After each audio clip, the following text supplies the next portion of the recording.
দেখো পুঁইয়ের ফল ভাজা হচ্ছে, তাই পেঁয়াজ রসুন আর কাঁচা লঙ্কা, আমি এটা গোটা গোটা রসুন দিয়েছি। তো এটা পিউমিটিলি না কি বলে, যাই হোক পুঁইয়ের ফল আমরা বলি, যাই হোক এটা আমি দিয়ে দিলাম। এটা দিয়ে ভাজা করবো একদম আচ্ছা করে, খেতে দারুণ লাগে বুঝলে। অনেকেই খায় অনেকে খায় না, কিন্তু ভালোই লাগে খেতে, খারাপ লাগে না, মানে পটপট করে ভাজাটা, আর ভাতটা একদম পুরো লাল লাল হয়ে যায়, তো মোটামুটি ভালোই লাগে খেতে। তাই একটু ঝাল ঝাল করে অনেকটা লঙ্কা দিয়েছি। এই যে এখন ভাজা করবো, কে কে খেতে ভালোবাসে একটু বলবো।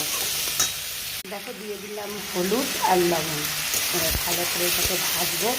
আর এখনই দেখো কত লাল হয়ে গেল, এটা ভাজা হলে না আরও লাল হবে,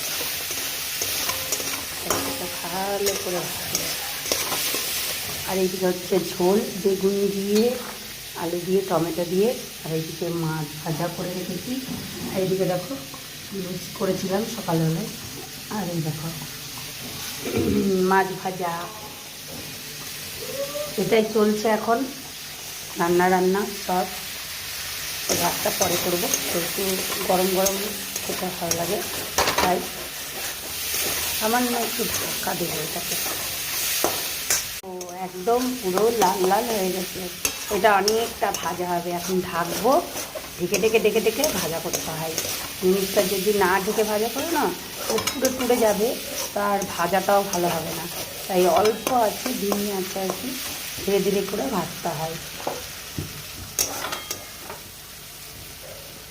এই দেখো মাছের ঝোলটা ফুটছে, ঝাপসা হয়ে গেল তো, তো মাছের ঝোলটা ফুটছে, আর এখানে পুঁই মুচলিটা ভাজা হয়ে গেছে।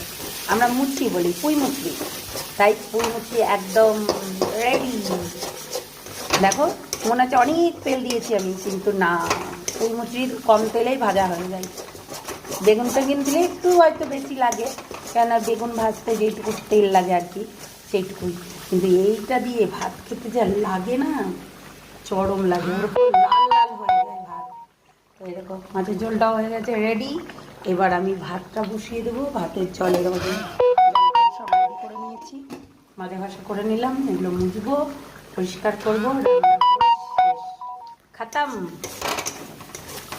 তাই দেখো পুরোপুরি কেমন লাগছে বলো তো, আলকাতরা লাগছে। তো যাই হোক, চলো সবাই ভালো থেকো, সুস্থ থেকো, সাবধানে থেকো, আর যারা নতুন দেখছো চ্যানেলটাকে সাবস্ক্রাইব